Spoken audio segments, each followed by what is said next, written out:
చాలామంది చెప్తుంటారు mutual funds, stock market అవన్నీ చెప్తుంటారు. రియల్ ఎస్టేట్ కంటే ఎక్కువ అని చెప్తుంటారు. అక్కడ మన డబ్బులు తీసుకెళ్ళి ఎక్కడ ఒక యాప్లో పెడుతున్నాం సార్. అది ఎంతవరకు సేఫ్ అనేది ఆ భయము సామాన్యుడికి ఉంటుంది సార్. అది ఎంతవరకు సేఫ్ అది?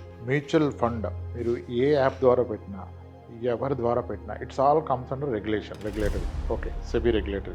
ఓకే, అయితే ఆ పెట్టే ప్లాట్ఫామ్ నుంచి మీకు ఏం సపోర్ట్ ఉందో చూసుకోవాలి. 5 years బ్యాక్ గవర్నమెంట్ డాక్టర్స్తో మాట్లాడుతున్నాను వెళ్ళి, ఇక ఎట్లా నమ్ముతావు మ్యూచువల్ ఫండ్స్, మాకు ఇన్సూరెన్స్ అయితే ఒక బాండ్ వస్తుంది, దీంట్లో ఏం రాదు కదా అన్నాడు. నువ్వు నీ పెన్షన్ కూడా అదే అన్నా, అది ఎట్లయితే అది గవర్నమెంట్ అంటాడు. అరే బాబు, ఇది అది ఒకటే. ఇప్పుడు ఒక స్టాక్ 10 years మీద మీరు ఒక స్టాక్ కొని 10 years హోల్డ్ చేస్తే 20% రిటర్న్ ఉండొచ్చు. అదే స్టాక్ మ్యూచువల్ ఫండ్ హోల్డ్ చేస్తే 32% తెస్తుంది. ఎందుకు? మనందరూ తెలుసు, కార్తీక మాసం వస్తే నాన్ వెజ్ ఎవరు తినరు, పువ్వులు రేటు పెరిగిపోతుంది. ఇప్పుడు మ్యూచువల్ ఫండ్ ఏం చేస్తారు, కార్తీక మాసం వస్తుందంటే మొత్తం పువ్వులు కొని పెట్టుకుంటారు, నాన్ వెజ్ అమ్మారు. కార్తీక మాసం స్టార్ట్ కాగానే పువ్వులు అమ్మడం మొదలు పెడతారు, వచ్చిన డబ్బులతో నాన్ వెజ్ కొనుక్కుంటారు. ఎందుకంటే కార్తీక మాసం అయిపోగానే జనాలు అటాక్ చేస్తారు మార్కెట్ మీద. సిచ్యువేషన్ తగ్గట్టు ఎక్కడ సార్ నేను చేసే ఫార్మా కంపెనీ మావాడు 12 ఏళ్ళు చేస్తే ఇప్పటికి 62,000 ఇస్తాడు సార్. 2 పిల్లలు స్కూల్ ఫీజులు వాళ్ళవే 2 లక్షలు పోతున్నాయి సార్. అద్దెలేమో 22,000 అద్దంటే ఎక్కడ కడతాను సార్? 2 పిల్లలు డబుల్ బెడ్రూమ్ కావాలి అంటే ఎందుకు సార్ అంత స్ట్రగుల్ అవుతున్నారు? ఉన్నాయి కదా. లేదులేనా, మా ఐటీ వాళ్ళ కష్టాలు నీకు అర్థం కాదన్నాడు. తర్వాత 5 ఏళ్ళు అయినాక అప్పుడు ఫోన్ చేసి అంటాడు, అన్న ఏందన్నా నువ్వు ఇచ్చిన స్కీమ్స్ 28% రిటర్న్ ఏంటన్నా అన్నాడు. ఎందుకురా, ఏమైందిరా అంటే, నాది 40 లక్షలు 16 లక్షలే పడిపోయిందన్న.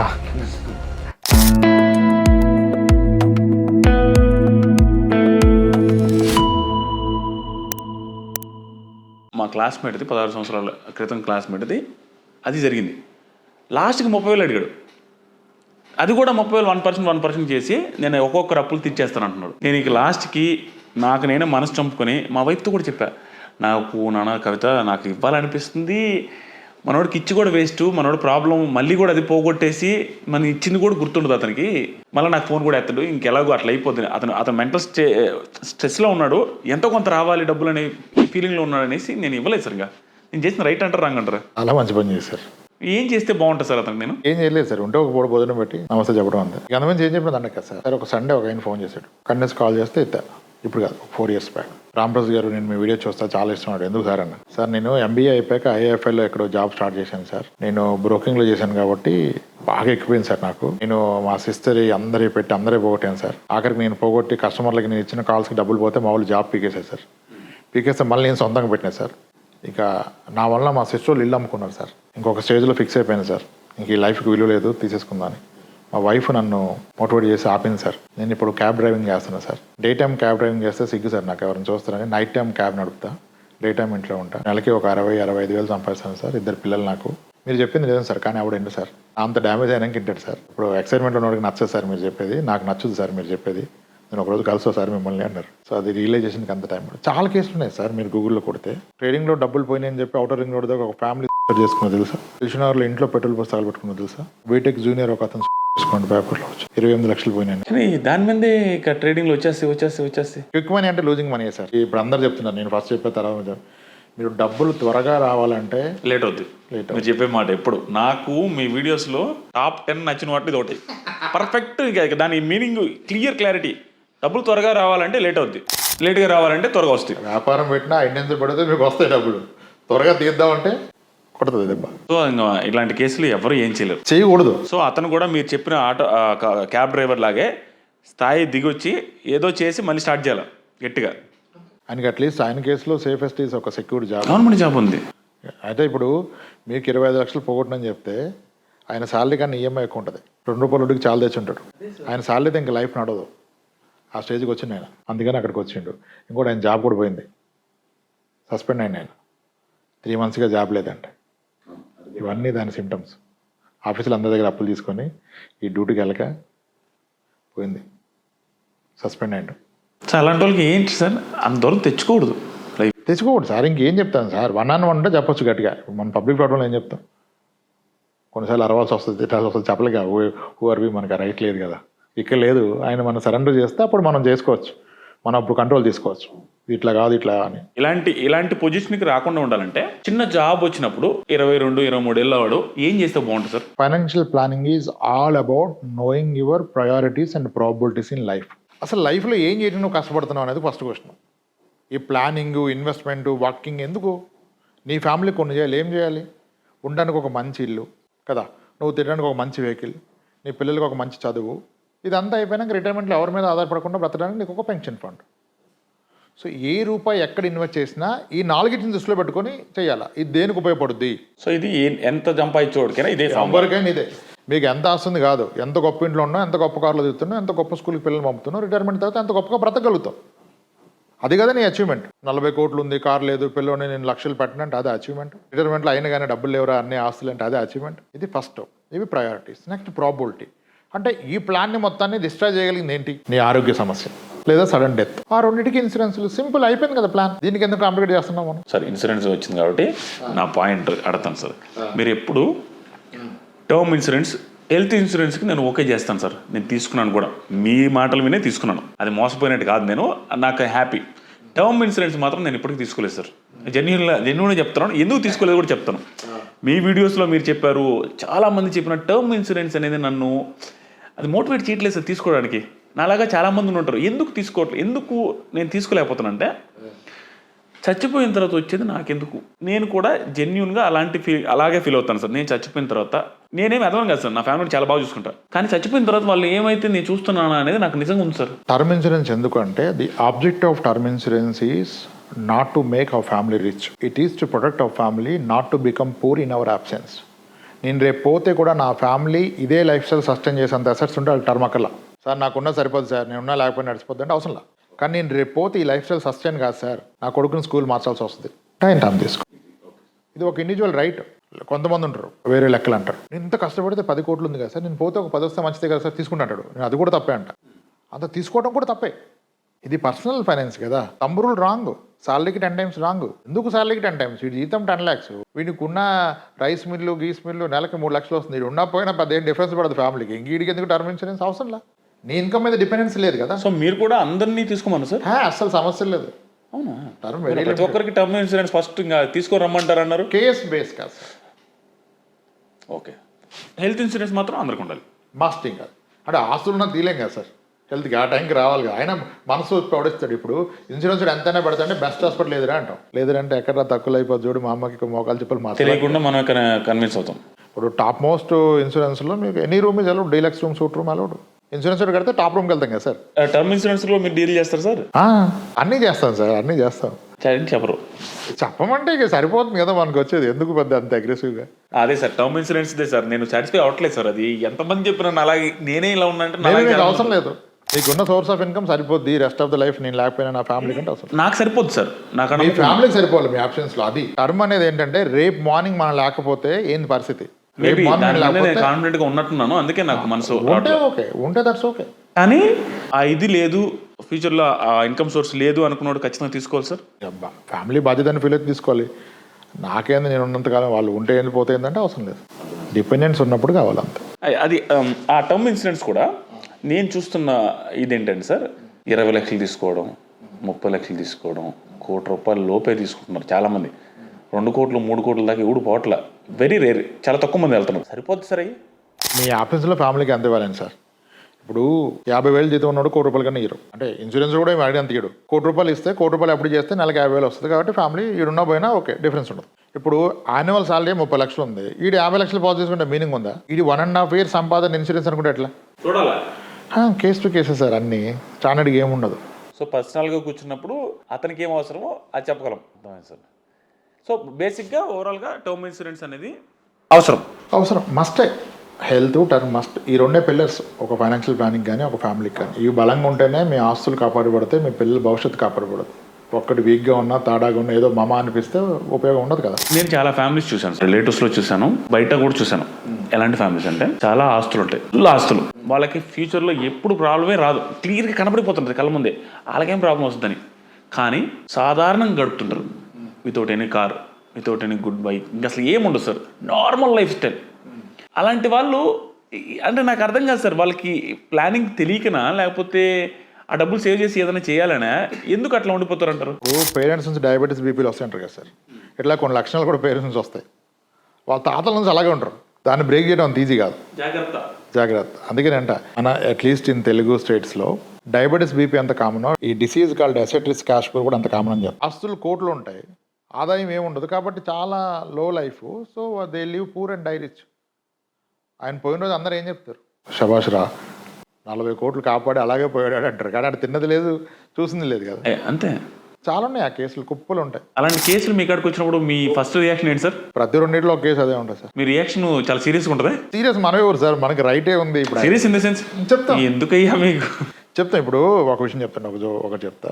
ఒక ఇంటర్వ్యూలో నన్ను అడిగారు సార్, యాంకర్ ఏం అడిగాడంటే, హైదరాబాద్లో విపరీతమైన రెంట్లు పెరిగిపోతున్నాయి కదా, ఒక మధ్యతరగతి ఎంప్లాయీ ఎలా సార్ సర్వైవ్ అయ్యేది రెంట్లతో అని అడిగాడు సార్. మంచి సెంటిమెంట్ క్వశ్చన్ కదా పండించాలంటే. అన్న బ్రదర్, రెంట్లు పెరుగుతున్నాను నువ్వు అంటున్నావు, కానీ ప్రాపర్టీ వాడిన దగ్గరికి వాడు హ్యాపీ అడుగు. ₹1,00,00,000 ఇల్లుకి వాడు లోన్ తీసుకోనో కట్టిస్తే వాడికి వచ్చే 25,000 అద్దె. నువ్వేమో రెండు వాడేమో ఏంట్రా నా బతుకు, 80,000 ఈఎంఐ కడితే ఇడిచ్చే 25,000కి మళ్ళీ నేను రిపేర్ చేయించుకోవాలి అంటాడు. రెండు సైడ్లు చూడాలి కదా. ఇప్పుడు సెంటిమెంట్ పండించాలంటే అవును అవును అంటే బాగుంటుంది, కానీ అది కాదు కదా రియాలిటీ. ఇప్పుడు ఈ అద్దె కట్టలేని వ్యక్తికి ఈ 25,000 అద్దె నాకు ఎక్కువ, నా జీతం 80,000, దాంట్లో 3వ తీదపోతే పిల్లలకు క్వాలిటీ లైఫ్ ఇస్తాను లేదన్న వ్యక్తి కనుక ఏ ఊర్లోనో పొలమో స్థలం ఉంటే దాన్ని అమ్మేసి ఇల్లు కొనుక్కో, ఎందుకంటే ఆ స్థలం పెరిగేదానికన్నా ఇదే ఎక్కువ పెరుగుద్ది, చేయమని చెప్పేశారు. ఎవరికి నచ్చదు కదా. అయితే వన్ ఆఫ్ అవర్ క్లయింట్ అన్నే ఈ వీడియో చూసి రియలైజ్ అయిపోయింది. ఆయన వాళ్ళ మామయ్య గారికి ఫోన్ చేసాడు విజయవాడ దగ్గర.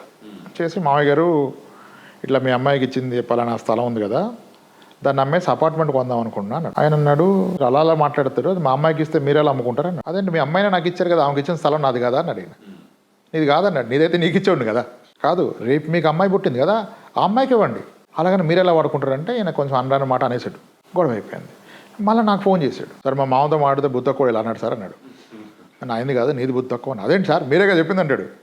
ఒరే దాన్ని మాట్లాడే విధానం ఒకటి ఉంది. ఈసారి సంక్రాంతికి పిలుస్తారుగా, పిలిచినప్పుడు మేము మామకి మంచి బాటిల్ పట్టుకో, కూర్చో సాఫ్ట్గా చెప్పు, మామయ్య గారు ఇంత వస్తుంది కానీ ఇంత రెంట్కే పోతుంది, నాకు ఒక ఆలోచన వచ్చింది మామయ్య గారు, నేను కష్టపడి ఒక 30 లక్షలు కూడా పెట్టుకున్నా, మీరు ఆమెకి ఇచ్చిన స్థలం ఒక 70 అవుద్ది కదా, ఈ ₹1,00,00,000 మంచి అపార్ట్మెంట్ వస్తుంది, మీరు ఓకే అంటే ఆమె పేరు మీద కొంట అపార్ట్మెంట్, నా 30 లక్షలు పెడతా కానీ ఆమె పేరు మీద రిజిస్ట్రేషను, మీకు ఒక సేఫ్టీ కావాలి కదా, మీరు అన్నట్టుగా రేపు మా తర్వాత ఇది మా అమ్మాయికి.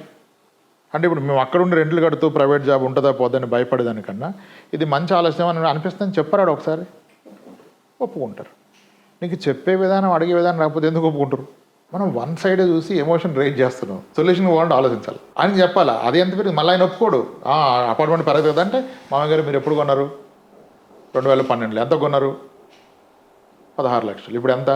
60. అంటే ఎంత పెరిగింది? బాగా పెరిగింది కదా అంటాడు. అట్లా కాదండి, అది 7 ఏళ్ళకి రెట్టింపైంది, 6 ఏళ్ళకి రెట్టింపైంది. మీ ఫ్రెండ్ ఏమన్నా అపార్ట్మెంట్ కొన్నారా? విజయవాడలో కొన్నాడు. ఎప్పుడు కొన్నాడు? 18లో. ఇప్పుడు ఎంత డబుల్ అయిపోయింది. మరి ఇదే తొందరగా పెరిగింది కదా. అంటే మీరు కొండ వల్ల పెరగడం కూడా ఎక్కువ పెరుగుతుంది కదా, మాకు అద్దె మిగులుతుంది కదా. అట్లా ఆయనకు అర్థమయ్యే లాంగ్వేజ్ చెప్పాలి మీరు. ఏదైనా అంతే సార్, చాలా డీటెయిల్గా మాట్లాడే తప్ప సొల్యూషన్ రాదు సార్. అర్థమైంది. అంటే ఆ మనిషి ఎదురుగా ఉంటే ఆ మనిషి నుంచి క్వశ్చన్ టు ఆన్సర్ రావాలి. అది రాదు. ఇదే సార్ ఈ ఓవరాల్గా ఈ మైండ్ సెట్ రాంగే కదా సార్ మీ దృష్టిలో. ఇది ఎక్కువ ఉంది, ఆస్తులు ఉన్నాయి, మనం దాన్ని అనుభవించట్లేదు, next generation because of his surroundings and his family కాదు సార్. ఎవరో ఒకరు చెప్పేవాళ్ళు ఉండాలి. ఇప్పుడు మీ అమ్మ నాన్న మామ అత్త అందరూ అదే నేను ఎంకరేజ్ చేస్తే, అరే మన చెలక పక్కన సేల్కి వచ్చిందిరా, నువ్వు కొనాలి, ఏం చేస్తావో నాకు తెలియదు అంటారు. అరే కొన్నాక ఏం చేస్తావు అనేది లేదు, కొనాలంటే ఉరకడమేనా? అరే ఏదైనా మనకే ప్రెస్టేజ్ రా, ఆడే వాళ్ళ అబ్బాయి ఏమన్నా నువ్వే కొన్నావురా, అందరు నీ గురించి బాగా చెప్తారు ఊర్లో అంటే పొంగిపోతాడు, అప్పు చేసుకునేస్తుంది. అది begin with the end in mind is the quotation. ప్రతి దానికి ఎండ్ ఏంటో ఆలోచించాలి. ఈ స్థలం ఉంటే నా లైఫ్లో ఈ స్థలం ఏంటి, దేనికి పర్పస్, అక్కడ నీకు సమాధానం దొరకకపోతే వదిలేళ్తాను. సో పర్పస్ని ఇంటర్లింక్ చేసుకుంటే వెళ్ళాలి. ఇది కొన్నాం, ఇన్ని సంవత్సరాలకి ఇది వస్తుంది, ఆ టైంకి ఇది అమ్మితే ట్రాన్సాక్షన్ ఎట్లయిద్ది, అది నిజంగా ఉపయోగపడుద్దా? డబ్బులు ఉంటే బస్ ఎక్కకూడదు, ఆడికి పోలో చూసుకుని బస్ ఎక్కాల, నేమ్ ప్లేట్ చూసుకోవాలి, బస్ చాలా బాగుంది అని ఎక్కి పడుకుంటారా? ఇన్వెస్ట్మెంట్ కూడా అంతే. That's where people go wrong. ఆ టైంకి ఏ అవసరం వస్తుంది, ఆ అవసరానికి ఇది ఉపయోగపడుద్దా? లిక్విడిటీ ఉందా? అంతే, ఉపయోగపడాలి. లిక్విడిటీ అమ్మినా నీకు క్యాష్ వస్తే పనికిరాదు కదా. ఇప్పుడు మాస్టర్స్కి పంపాలంటే వైట్ మనీ కావాలి కదా. అసలు ఛాన్సే లేదు కదా సార్, వైటే, అన్ని వైటే సార్. హాస్పిటల్స్ కూడా రూల్ వచ్చింది, ఇప్పుడే వచ్చింది. ఇంకా హాస్పిటల్ కూడా పాన్ కార్డ్ అటాచ్ చేసి ఇంతే, అంతకుమించి క్యాష్ తీసుకోవట్లేదు, కార్డ్ స్వైప్ చేయమన్నారు, క్యాష్ తీసుకోవాలి. ఆఫ్టర్ 15-20 years అసలు జీరో. అది అర్థం కావాలి సార్ జనాలు. ఇప్పుడు ఆ రోజు సేమ్ ఇదే సిచ్యువేషన్ అవుద్దేమో సార్. మనం ఇందాక ఒక కేసు మాట్లాడుకున్నాం చూసారా, హెల్త్ ఇన్సూరెన్స్ది అబద్ధం చెప్పేసి ఏడకి వచ్చేసరికి 5 లక్షలు కావాలంటే షటర్ని ఎత్తుకోలేదు. సేమ్ ఎన్ని ఆస్తులు ఉంటాయి, 25-30 లక్షలు, 10 కోట్లు 5 కోట్లు కావాలి, ఆస్తులు ఉంటాయి, డబ్బులు ఉండవు సార్, ట్రాన్సాక్షన్ చేయలేవు. ఆ టైంలో ఏం చేయలేక చిన్న స్కూల్లోనే చిన్న కాలేజీలోనే ఇవ్వాలి. అంతే. ఫస్ట్ నుంచి డ్రీమ్ చేసింది మాత్రం పెద్ద స్కూల్ పెద్ద కాలేజీ, దానికోసం సంపాదించుకుంటూ వచ్చావు. అప్పుడు ఫెయిల్యూర్ ఒప్పుకోడు, ఎవడో మోసం చేశాడంట. అట్లా చదివాడు ఎక్కడ చదువుతాడు అంటాడు. ట్రూ, ఇది కూడా ట్రూ. ఇది అది కాదు, మా వాడు ఆల్రెడీ బాగా చదువుతాడు. చదివాడు ఎక్కడ చదువుతాడు అంటారు, కానీ ఏ కాలేజ్ చదివినా వాడికి టాలెంట్ వస్తుంది అంటాడు. అట్ట కాదు, మన టాలెంట్ టాలెంట్ కన్నా మనం ఇచ్చే ప్లానింగ్ మీద ఉంటుంది. ఇప్పుడు పైలట్ అవ్వాలంటే కోటి రూపాయలు ఎవడైనా పైలట్ కావచ్చు. ఇప్పుడు ఆయన కూడా గొప్పడా, ఇప్పుడు మనతో పాటు ఇంజనీరింగ్ చేసి మాస్టర్కి వెళ్ళిన మనకంటే గొప్పడా, వాళ్ళ పేరెంట్స్ గొప్పవాళ్ళు. నాకు తెలిసిన వాళ్ళు కూడా వచ్చిన మంది ఉన్నారు సార్. నాకు తెలిసిన అతను అతని పేరు ఎందుకులేండి, అసలు హ్యూజ్ టాలెంటెడే కాదు సార్. అతను కూడా అనుకోలే ఫారెన్ వెళ్తాను. వాళ్ళ మామగారు ఎవరో హెల్ప్ చేశారు, వెళ్ళిపోయాడు. అంతే, ఇప్పుడు లైఫ్ టర్న్ అయిపోయింది. మామూలు టైం కదా మనోడు. అందులో పెద్ద పెద్ద కాలం ముందు స్టైల్ కలర్ మారిపోయాడు మనిషి. చాలా రిచ్ లైఫ్ స్టైల్. హైదరాబాద్లో అపార్ట్మెంట్లు కొనేసిండు. అదే కదా, అతనే ఊహించలేదు సార్. ఎవడో హెల్ప్ చేశాడు, ఎవడో పుష్ చేశాడు. సేమ్ పేరెంట్స్ పుష్ చేసి వెళ్ళిపోతారు. ప్లానింగ్ సార్, అది ఉండాలంట. అందుకే అందరూ అంటారు డబ్బు ఉంటేనే అంటే లేదు, చాలా పనులు అవుతాయి డబ్బుతో. సో మీరు అనేది ఇదే, ఎక్కడ ఇన్వెస్ట్ చేసినా ఆ టైంకి నీకు ఉపయోగపడుతుంది చూసుకో. మీకు ఎంత ఆస్తుంది అనేది కాదు సార్, దాంట్లో ఎంత మీకు అందుబాటులో ఉంది. In the form of bank balance, account balance. లాకర్లో క్యాష్ కుక్కిన వాళ్ళు చాలా మంది ఉన్నారు. ఇప్పుడు సరిగా లాకర్లో స్కాన్ చేస్తే క్యాష్ దొరుకుతుంది. బ్యాంక్ లాకర్లో క్యాష్ పట్టడం ఏంటి సార్? అంటే నువ్వు అన్అకౌంటెడ్ మనీ ఉంది నీ దగ్గర. అదే నేను చేసుకోలేరు. ఎందుకు సార్? ఎంత పెద్ద సెలబ్రిటీస్ పొలిటీషియన్స్ చనిపోతే ఫామ్ హౌస్లో ఎంత డబ్బు ఉంది, ఏం డబ్బు సార్ అది? Unaccounted money, untaxed money. So అవి మహా అయితే సార్ ఆ రేషన్ కొనుక్కొని తినడానికి ఉపయోగపడతాయి అంతే. తిండికి ఉపయోగపడతాయి. హోటల్కి వెళ్ళి ఒక 2,000 తింటే అది ఇవ్వగలం, అంతకు మించి ఎక్కడ ఏం చేయలేం. అది కూడా 2,000 మించి ఎవరు తీసుకుంటాడు ఇవాళ రేపు? అంతే సార్. ఈరోజు మీ పొజిషన్ సార్ హ్యాపీ అంటే ఎంతమంది క్లయింట్స్ని అప్రాక్సిమేట్? 2,000 ఫ్యామిలీలు చేయబట్టుకుని నడిపిస్తున్నాం. 2,000 పైగా, 2,200, 180 తెలుగు స్టేట్స్లో అక్రాస్ గ్లోబ్ సార్ మన clients. Only Telugu people. Telugu ఉంటారు, ఒక 1,600 మంది ఉంటారు. 1,600 మిగతా లాంగ్వేజ్ ఎట్లా కనెక్ట్ అయ్యారు సార్ మీకు? తెలుగులే సార్, ప్రపంచంలో తెలుగు కూడా ఎక్కడ లేదు సార్. అది ఓకే సార్. ఓహో, వేరే లాంగ్వేజ్లో లేరు కదా? లేదు, అంతా వీళ్ళే. మొత్తం మంది తెలుగు వాళ్ళు. బెంగళూరులో ఒక 90-100 మంది ఉంటారు, అందరూ తెలుగు వాళ్ళే. కన్నడ వాళ్ళు కూడా ఉన్నారు, వాళ్ళు అక్కడే పుట్టి పెరిగారు, కానీ తెలుగు అర్థమైంది వాళ్ళకి. వాళ్ళు ఎట్లా కనెక్షన్ సార్? వీడియో చూసే సార్. ఓ, తెలుగు అర్థమవుతుంది కాబట్టి తెలుగు వీడియో చూస్తారు కాబట్టి వస్తారు. ఇట్లా ఈరోజు అక్రాస్ గ్లోబ్ ఎనీ కంట్రీ మీరు చెప్తే నాకు ఉంటారు. మీకు చాలా మంది ఐలాండ్స్లో కూడా నాకు క్లయింట్స్ ఉన్నారు. నాకే ఆ కంట్రీ యూరోప్లో ఉంటుంది, ఇదే ఐలాండ్ అనుకుంటా సార్. దిస్ ఈజ్ ఎట్లా, ఇది వెరైటీ సక్సెస్ సార్. ఎట్లాంటిదంటే డబ్బు కోసం కష్టపడ్డవాడు డబ్బు సంపాదించడం పెద్ద ఇదేం కాదు సార్. అది పెద్ద ఇదే. డబ్బు కోసం కష్టపడ్డవాడు డబ్బు సంపాదించాడు, మళ్ళీ వేరే వాళ్ళకి సలహాలు కూడా ఇచ్చారు. రేంజ్కి వెళ్ళారు చూసారు మీరు. కొంచెం అంటే ఫైనాన్షియల్ ప్లానింగ్ చేస్తున్నారు. అంటే పెయిన్ చూసినోడికి వేరేవాడు పెయిన్ అర్థమైంది సార్. నువ్వు ఎప్పుడు పెయిన్ చెప్పితే వేరేవాడు పెయిన్ నీకు అర్థం కాదు. అది మీకు బాగా పనిచేస్తుంది. ఇక అవన్నీ చెప్పుకున్నా ఏముండదు సార్. ఇవన్నీ చెప్పుకోవడానికి ఏముండదు. ఐ డోంట్ బిలీవ్ మనం స్ట్రగుల్ ఏమైనా అడుగు చెప్తే అప్పుడు ఇన్స్పైర్ కాదు. అప్పుడు కాదు, I strongly believe in that. ఎప్పటిదాకా వచ్చిందాక వాడికి నొప్పి తెలియదు సార్. ఎన్ని చెప్పినా అది స్టోరీ. కొట్టడం మొదలేడు సార్. అంతే, అది స్టోరీ. మీరు చెప్తే ఒకటి, అది స్టోరీ అంతే. మనం వాళ్ళ లైఫ్లో చేంజ్ చేస్తే అది మనకు respect. What did you do in my life that matters for me. నీ లైఫ్ అంటే నాకు ఎట్లా మ్యాటర్ అవుతుంది సార్, అంతే కదా. సో దాన్నే నమ్ముకుంటా సార్. సో ఇప్పుడు ఇంత దాకా వచ్చారు కదా సార్, నెక్స్ట్ మీ ప్లాన్స్ ఏంటి సార్? ఏమీ లేదు sir. So I'm happy with what I have. I strongly believe. నాకు తెలిసి మీరు చెప్పినవన్నీ మీ లైఫ్లో పాటిస్తుంటారు 100%. పాటించుకుంటే ఏది చెప్పను సార్, ఏది చెప్పను. తప్పు కదా సార్ అది. అంటే నేను అన్నది అదే సార్, ఫ్యామిలీని లగ్జరీగా చూసుకోవడం కానీ. ఉన్న దాంట్లో బెస్ట్, ఉన్నది కూడా ఎక్కువ అనిపిస్తుంది నాకు. I strongly believe God he's give me more then what I deserve అని ఫీల్ అవుతా. వస్తున్న ఇన్కమ్ చాలా, ఐఎమ్ హ్యాపీ విత్ దట్. లేదా దానికి ఎండ్ లేదు కదా సార్. ఉన్న క్లయింట్స్ కూడా హ్యాపీ, ఉన్న క్లయింట్స్తో కూడా హ్యాపీ. ఇన్ ద ప్రాసెస్ ఎంత బిల్డ్ అయితే అంతే, ఇన్ ద ఫ్లోనే. నో స్ట్రాటజీ, అగ్రెసివ్ వెళ్ళాలి. ఇంకా సార్ ఇప్పుడు మీ డేట్స్ మే దాకా ఖాళీ లేవన్నారు. అది ఎక్కువ నైట్ టైం కూడా చేసేసి నైస్గా చేసేస్తారు కదా, మీరు ఎందుకు ఇట్లా సైలెంట్గా ఉన్నారని? అంటే ఇప్పుడు నాకు ఒక స్ట్రాంగ్ ఫీల్ సార్, నా రెస్పాన్సిబిలిటీ నా ఆన్బోర్డెడ్ క్లయింట్. బికాజ్ మనకి bread is from the existing client. అంటే మనం ఏది ఫ్రీగా చేయట్లేదు కదా సార్. ఇప్పుడు బీట్ మ్యూచువల్ ఫండ్ చేస్తే కమిషన్ వస్తుంది, ఇన్సూరెన్స్ చేస్తే కమిషన్, దాని నుంచి కదా మనం సర్వ్ అవుతుంది. సో వీళ్ళకి అవైలబుల్ లేనంత బిజీ నన్ను పెట్టుకోవడం నాకు ఇష్టం లేదు. నేను ఐ ఫీల్ గిల్టీ. ఇప్పుడు నాకున్న షెడ్యూల్లో ఎగ్జిస్టింగ్ క్లయింట్ ఫోన్ ఎత్తలేకపోతే నేను బాధపడతాను. జరుగుతుందా సార్ కొన్ని చాలాసార్లు? కొంతమంది అర్థం చేసుకుంటారు సార్ వినో మీరు బిజీ ఉన్నారని. అంటే మా టీం ఉంటుంది అవైలబుల్, 8 మెంబర్స్ టీం ఉన్నారు వీళ్ళంతా. బట్ అయినా వాళ్ళు నాతో మాట్లాడుకుంటారు కదా సార్. సార్ ఇది ఒక్కటి సార్, ఇది సార్ అంటారు. అప్పుడు అనిపిస్తుంది, అరే నాకు వీళ్ళు కదా ప్రయారిటీ. నేను కొత్త వాళ్ళ గురించి పాకులాడితే వీళ్ళకి సర్వీస్ ఇవ్వలేను కదా సార్. సో నెక్స్ట్ ఏం చేద్దాం అనుకుంటున్నా సార్ దీనికి plan? I'm happy with the clients whomever I have. సరిపోతుంది sir. Clients okay sir. Next ఏదైనా దీనికి సొల్యూషన్ ఏమైనా చూస్తున్నారా? దేనికి సార్? డేట్స్ కుదరట్లేదు అంటే ఏం లేదు సార్. ఏమో ఒక థాట్ ఉంది. ఇంకా ఈ ప్లానింగ్ కలవటం 3 గంటలు కాదు కదా. ఏదైనా ఒక వెబినార్ కండక్ట్ చేద్దాం ఫ్రీగానే, డబ్బులు తీసుకొని దాంట్లో మన బిజినెస్ మోడల్ చెప్పేద్దాం. ఈ ప్రోడక్ట్ నేను మేనేజ్ చేస్తా, నేను హానెస్ట్గా ఉంటా, మీరు నాతో హానెస్ట్ ఉండండి. అదే ఇప్పుడు చెప్పండి సార్, వింటాను. కొంచెం ఒకవేళ కుదిరితే అంటే ఈ బిజినెస్ మోడల్ ఏంటి సార్, ఎలా ఉండబోతుంది? ఏం లేదు సార్, ఇప్పుడు నేను చేసే హెల్త్ ఇన్సూరెన్స్లో కమిషన్ వస్తుంది, నేను చేసే మ్యూచువల్ ఫండ్లో కమిషన్ వస్తుంది. మీరు నా ద్వారా మ్యూచువల్ ఫండ్స్ పెడతానంటే which are regular mutual funds, దాంట్లో నాకు కమిషన్ వస్తుంది. దానికి నా నాలెడ్జ్ వాడి మీకు వాల్యుయేషన్ ఇస్తాను.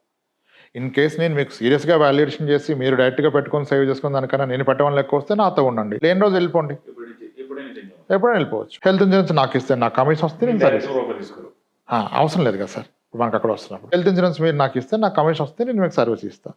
మీరు నన్ను నమ్మి నా సర్వీస్ నచ్చితే నాతో ఉండండి, లేదంటే వెళ్ళిపోండి. సింపుల్ మోడల్ కదా, ఎనీ టైం ఎవరిని హోల్డ్ చేయలేదు. డైరెక్ట్గా చెప్పేసి కొత్త సిస్టమ్ అది అంటే ఇప్పుడు ఏంటంటే కొంతమంది తెలివితేటలు పడతారు, ఆడు మన నాలెడ్జ్ చెక్ చేయడం కూడా వస్తారు కొంతమంది, లేదా ఇక్కడ తీసుకొని నేను దగ్గర తీసుకొని ఎక్కడ పెడతాను ఆ రాంగ్ నుంచి రాకండి. ఎందుకంటే I'm not looking for a client to do a transaction, I'm looking for a client to build a relation with client. స్ట్రైటే కదా సార్, ఇంకేముంది ఇక్కడ. క్లయింట్తో మన రిలేషన్ కోరుకుంటున్నాం, ఒక ట్రాన్సాక్షన్ చేద్దామని కోరుకోవట్లేదు. దీంట్లో ఎంత వస్తుందని ఇప్పుడు చాలా మంది రాగానే నా దగ్గర ఎంత ఉందంటారు, నాకు చెప్పొద్దంట. సార్ నా దగ్గర ఒక 60 లక్షలు వచ్చింది సార్, ఉన్నాయి సార్, దీన్ని ఏం చేయాలి, అది కాదు అసలు క్వశ్చన్. అసలు నీ లైఫ్లో ఏం చేయాలి, ఇప్పటిదాకా ఏం చేసినావు, ఇప్పటిదాకా చేసింది సరిగ్గా చెప్పొద్దని కరెక్ట్ చేద్దాం. లైఫ్లో ఏం చేయాలో దాన్ని బేస్ చేసుకొని 60 లక్షలు ఏం చేయాలి చూద్దాం. మీరు ముందే ఓపెన్ అయిపోతుంది, నాకు ఎంత ఉంది, నీకు ఎవరికి కావాలి అంత ఉంటే పర్పస్ లేకుండా ఏం చేస్తారు మీరు. ఇది ఎప్పుడు అయితే మరి వెబినార్ మోస్ట్లీ టైం సార్ కష్టమే. మైండ్లో అయితే ఉంది ఉంది సీరియస్లీ. వెరీ సూన్ ఎక్స్పెక్ట్ చేశాను. అదే అందుకే ఇప్పుడు చాలా మంది అడుగుతుంటారు యూట్యూబ్ ఛానల్ కూడా అందుకే పెట్టాం కదా సార్, ఆ ఛానల్ ద్వారా కమ్యూనికేట్ చేద్దామని. నేను లాస్ట్ టైం విన్నప్పుడు 8,000 బుక్స్ అమ్ముడు పోయాని విన్నాను వేరే ఇంటర్వ్యూస్లో. ఇప్పుడు ఎంత సార్ దాని అకౌంట్? అంతే సార్, 14,000 ఇప్పుడు స్లో అయిపోయింది, ఒకప్పుడులాగా పోట్ల. అమెజాన్లో ఇప్పుడు రోజుకి 60-70 బుక్స్ పోతున్నాయి. ఫస్ట్ బాగుని అంటే ఏమో ఇక మనకు తెలుసులు కొన్నారు, ఇంకా అక్కడికి స్లో అయింది. సో నేను చదివాను సార్ బుక్, నేను ఒక 30% చదువుకుంటాను. నాకు అర్థమైంది ఏంటంటే చిన్న పాయింట్ ఉంటుంది చూడండి సార్, అందరూ నెగ్లెక్ట్ చేసే పాయింట్ ఉంటుంది చూసారా, అలాంటివి టచ్ చేస్తున్నారు మీరు. అంటే ఇది ఇది ఇది టచ్ చేసి అంటే ఆ పాయింటే అవసరం దేనికి, బాగా డెప్త్గా అర్థం కావడానికి ఫైనాన్షియల్ మ్యాటర్స్.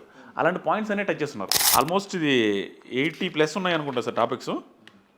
ప్రతి ఒక్క పాయింట్ ప్రతి ఒక్కటి నేను ఇందాక ఫస్ట్లో అన్నట్టుగానే ఈ బుక్ ఎవరైతే చదువుతారో మీ జోలికి రారు సార్, మీ దగ్గరికి కానీ ఫైనాన్షియల్ క్లారిటీ కానీ ఒక్కడు కూడా రారు. రాకపోయినా ఒక చేంజ్ వస్తే వాళ్ళ లైఫ్లో వీఆర్ మోర్ హ్యాపీ. ఎందుకంటే మొత్తం దాంట్లో చెప్పేస్తున్నారు. మంచిదే కదా సార్, ఇప్పుడు అందరినీ కలిసి చెప్పలేనప్పుడు ఏదో ఒక విధంగా చెప్పాలి కదా. అది ఇంటెన్షనల్గా చేశారు సార్ మీరు? ఇంటెన్షనల్ లేదు సార్, ఈ బుక్ ఏం ఫ్రీ, దీంట్లో కూడా మనకు వస్తుంది కదా సార్, డబ్బు ఇన్కమ్ వస్తుంది కదా. వస్తుంది సార్, కానీ అక్కడ ఎక్కువ వస్తుందిగా. అవసరం లేదు సార్, అంత చేయలేము సార్, బియాండ్ పాయింట్ హ్యాండిల్ చేయాలి. ఇంటెన్షన్ ఉండింది అంటున్నా సార్, అంటే క్లియర్ ఇంటెన్షన్ చేయలేకపోయినాను, అందరికీ ఫైనాన్షియల్ ప్లానింగ్ చేయలేకపోవచ్చు డైరెక్ట్గా, దీంట్లో ఇద్దాం అది రాశాను సార్, దాంట్లో నాది ఆ విషయం రాశాను. అందరినీ చేరుకోలేమనే బుక్ ద్వారా చేరుకుంటాం, దీని ద్వారా మీరు ప్లాన్ చేస్తారు సార్. ఇంటెన్షన్ అది ఉండదు, ఇంటెన్షన్ అదే సార్, ఇంక మనకి ఏం లేదు, మీది ఉంది. సో ఈ బుక్స్ దీన్ని పర్చేజ్ చేయాలంటే సార్, నేనైతే అమెజాన్లో కొన్నాను, ఒక 70 రూపాయలు ఎక్స్ట్రా ఇచ్చి. అమెజాన్లో అలాగే అవైలబుల్ ఉంది సార్, అమెజాన్ ఫ్లిప్కార్ట్లో మేము ఆఫీస్ నుంచి కూడా పంపిస్తున్నాం. అది డిస్కౌంటెడ్ ప్రైస్, ఎందుకంటే అమెజాన్లో మనకి పర్ బుక్ వాడే 150 రూపీస్ అంత ఛార్జ్ చేస్తాడు. 150 ఇంకా ఎక్కువ చేస్తారు సార్, ఏమో మరి మనకు తెలదు ఇవన్నీ రెగ్యులేటరీ. అందుకని వాట్సాప్ చేస్తే మనకి ఒక వాట్సాప్ నెంబర్ పెడుతున్నాం మన యూట్యూబ్ వీడియో. వాట్సాప్ చేస్తే ఒక రోజు 2 రోజులు డిలే వస్తున్నట్టు సార్. ఏం లేదు సార్, మనం రిజిస్టర్ పోస్ట్ స్పీడ్ పోస్ట్ ద్వారా పంపిస్తున్నాం. నాకు అమెజాన్లో 4-5 డేస్ పట్టింది. ఇంక మంది విత్ ఇన్ 2 డేస్ కూడా 1 డే కూడా డెలివరీ అయిపోతున్నాయి. పోస్టల్ సర్వీస్ చాలా బాగుంది, మేము అన్ని పోస్ట్ ఆఫీసే, ఒక పర్సనల్గా ఉంటుంది, స్పీడ్ పోస్ట్ చేస్తారు, స్పీడ్ పోస్ట్ చిన్న బుక్ అంతే, పిన్ కోడ్ బేస్ చేసుకుని సార్. ఇప్పుడు మన దగ్గర 275 రూపీస్, అక్కడైతే 350. సో నేను చెప్పేది కూడా అదే సార్, జనాలకి కామెడీగా కూర్చుంటే ఒక 3-4 అవర్స్లో చదివచ్చు సార్. 3-4 అవర్స్ కాదులే, ఒక 5-6 అవర్స్లో కంటిన్యూస్గా వెళ్ళిపోద్ది. సింపుల్ లాంగ్వేజ్ ఉంది, ఎక్కడ సంస్కృతంలో రాయడము, నార్మల్ మీ ఇద్దరు మాట్లాడుకునేది ఎట్లా ఉందో అలాంటి బుక్కే ఉంది. పైసలు ముచ్చట్లు మనీ మంత్రదండం, రాంప్రసాద్ గారు రాసింది, అమెజాన్లో ఉంది. దాంతో సరే ఇక్కడ స్క్రీన్ మీద ఇవ్వండి సార్ నెంబరు. లాస్ట్ టైం కూడా మీరు కొన్ని వీడియోస్లో మాట్లాడతారు కానీ ఈ స్క్రీన్ మీద కేర్లెస్ వదిలేస్తారు, బుక్లు కొట్టే కొనర్లే, ఏముంది కొంటర్లే అన్నట్టుగా. మీకు బిజినెస్ లేదు సార్, ఈ 14,000 బుక్స్ కూడా చాలా ఎక్కువ వేరని చెప్పారు నాకు. మన బుక్ సెల్లర్ అన్నాడు, ఇన్ని బుక్స్ మీరు నా ద్వారా కాకుండా అమ్మారంటే నేను నమ్మను సార్ అన్నాడు ఆయన. ఇన్ని బుక్స్ ఇప్పట్లో ఎక్కడా పోలేదు సార్. మీకు తెలియట్లేదు సార్, మీ రేంజ్ మీకు అర్థం కావట్లా. నేను చూసిన ఫైనాన్షియల్ ప్లానర్స్లో, ఫైనాన్షియల్ ప్లాన్ కావచ్చు, సో కాల్డ్ ఫైనాన్షియల్ వీడియోస్ చేసే వాళ్ళు టూ మచ్ ఆఫ్ పాజిటివిటీ ఉన్నది మీరు ఒక్కరే. ఆల్మోస్ట్ మొదటి వ్యక్తి అనుకోండి, ఒక్కరే అని చెప్పకూడదు. ఎందుకంటే ఎన్ని కామెంట్లు అని చూడండి, చాలా మందికి అది పెయిడ్ కామెంట్లు అనే అంత రేంజ్లో కూడా వెళ్ళిపోయినట్టుగా ఉంటుంది. అన్ని పాజిటివ్ కామెంట్లు ఉంటాయి, అది అంటారు పెయిడ్ కామెంట్స్ అని అంటారు, జెన్యూన్ కామెంట్లు అన్నీ. రాంప్రసాద్ గారు కొత్త వీడియోలు పెట్టండి ఎందుకు వచ్చిందంటే అది మీరు రియాలిటీగా మాట్లాడుతున్నారు. సో అలాంటిది ఇలాంటి బుక్ వచ్చింది. ఈ బుక్ పర్చేస్ చేయండి. నాకు తెలిసినంత వరకు ఇది 270 రూపాయలు. ఎవ్వరు వేస్ట్ అని ఫీల్ అవ్వరు, అంత వాల్యుబుల్ ఇన్ఫర్మేషన్ ఉంది. నేనైతే కొన్నాను సార్. నేను నా కర్మ ఏంటంటే నేను జెన్యున్గా అంటే నాకు ఇష్టం, జెన్యున్గా బుక్ కొన్నా. అయినా కూడా దీన్ని కూడా ప్రమోషన్ ఆడుకుంటారు. ఏమైనా చిన్న బాధ సార్, మీరు ఏదైనా చెప్పాలి. ఫ్రీగా ఎక్కువ ప్రమోట్ చేశారు మీరు. నాకు నాకు నాకు నచ్చారు సార్ మీరు. నేను జెన్యున్గా ఉంటాను సార్. నాకు జెన్యున్గా ఎవరన్నా ఉన్నారంటే, జెన్యున్ ఇన్ ద సెన్స్ అవతల ఆదాయం తీసుకొని దాంట్లోనే జెన్యునిటీ ఉండాలి. నాకు ఈ బుక్ రాసినాక 2 సర్ప్రైజులు sir. I'm happy, most happy book రాసినందుకు. ఎందుకంటే మై విలేజ్ శ్రీకాంత్ కూడా నాకు బాగా నచ్చుతారు. ఆయన చూసాను ఇంటర్వ్యూ చూసి, ఆయనే నన్ను వచ్చి కలిసి నేను షాక్ అయిపోయిన తర్వాత ఆయనతో కూడా ఇంటర్వ్యూ చేసిన తర్వాత మీరు మీ లాంగ్ బ్యాక్ చూసా వీడియో అనిపిస్తుంది, కనపడుతుంది ఎక్కడో అన్ఫిల్టర్డ్ అనిపిస్తుంది నాకు. అన్ఫిల్టర్డ్ అనిపిస్తుంది. మీ ఇద్దరే బాగా అనిపిస్తుంది నాకు. అటువంటిది మీరు నన్ను అప్రోచ్ అయ్యారు చూసారా, అది బిగ్గెస్ట్ అచీవ్మెంట్ అనుకుంటాను. అసలు నేను ట్రై చేసిన సార్, అప్రోచ్ అవ్వడం డైరెక్ట్ కూడా కుదరలేదు నాకైతే. నేను చాలా మందిని అడిగి ట్రై చేసి ఫైనాన్షియల్ ప్లానింగ్కి, ఓన్లీ ఫైనాన్షియల్ ప్లానింగ్ నేను వచ్చి చేయించుకుందాం కదా సార్. మిమ్మల్ని మీట్ అవ్వడానికి ఫైనాన్షియల్ ప్లానింగ్కి డబ్బులు కూడా కడదాం అనుకున్నాను. ఇందాక చెప్పాను కదా సార్, కార్లో 8,000 వద్దనే కడదాము, కొంచెం మాట్లాడదాం అనేసి అనుకున్నాను. ఏదో ఒక ఫీల్, ఎందుకంటే ఒక పాయింట్ కనెక్ట్ అయితేనే ఫీల్ వస్తుంది సార్. మీ ప్రతి పాయింట్లో కనెక్ట్ అయ్యి ఉంది. నేను ఈ అమ్మ ఏం చెప్పాడు ఈ పాయింట్ అని, సింపుల్ పాయింటే సార్ అది నాకు తెలుసు, గుర్తు చేస్తుంది మళ్ళీ డెప్త్గా. అది సూపర్ సార్. లేదు సార్, చాలా achievement sir. Very happy to meet you sir. నాకు 2-3 అవర్స్ మాట్లాడినా, ఒక డే అంతా మీతో స్పెండ్ చేసినందుకు చాలా హ్యాపీ. మీలాంటి మనిషి ఉంటే ఏమవుద్దంటే, ఫైనాన్షియల్ ప్లానింగ్ ఇప్పుడు ఎట్లా అవుద్దండి సార్, డబ్బులు తీసుకొని సరిగ్గా అవుట్పుట్ ఇవ్వకపోవడం అనేది వేరే దాంట్లో జరిగితే ఓకే సార్, డబ్బు విషయంలో జరిగితే డిజాస్టర్ అయిపోద్ది లైఫ్. దీంట్లో సరిగ్గా చెప్పాలి. దీంట్లో నువ్వు ఊరికే ఎంతో కొంత వచ్చిందని తీసేసుకుని రాంగ్ డైరెక్షన్లో పంపించావంటే అన్యాయం అయిపోతాడు. జీవితాంతం డబ్బులు పెట్టి కూడా అది జరగకుండా ఉండాలంటే మీలాంటి వాళ్ళు జెన్యున్గా కొంచెం డెప్త్ నాలెడ్జ్ ఉండాలి, గ్రౌండ్ లెవెల్ రియాలిటీ తెలిసిన వాళ్ళు ఉంటే బాగుంటుంది అనేసి. మీకు నిజంగా ఇండైరెక్ట్గా నా నుంచి హెల్ప్ జరిగితే జనాలకు హెల్ప్ జరుగుతుంది అని నేను సోషల్ సర్వీస్ చేసినట్టు ఫీల్ అవుతాను sir. Thank you very much. అందుకనే మీ దాకా రావాలనిపించింది, వచ్చాను. I'm very happy sir to meet you. అంతే sir, I'm biggest fan of you. నిజంగా సార్, అది మీ వీడియోలో మీ మాటలు మీరు మీరు మీరు మంచి ఇదిలో వెళ్ళిపోతారు. ఇంకా అంటే మీరు ఇంకా ఇది ప్రమోట్ అవ్వట్లా ఈ వీడియోస్, డెప్త్గా వెళ్తాయి సార్. ఇంకా జనాలకు వెళ్ళాలి, ఇంకా కూడా ఫర్దర్గా ఇంకా మంచి పొజిషన్కి వెళ్ళాలని మనస్ఫూర్తి కోరుకుంటున్నాను sir. Thank you so much sir. Love you sir.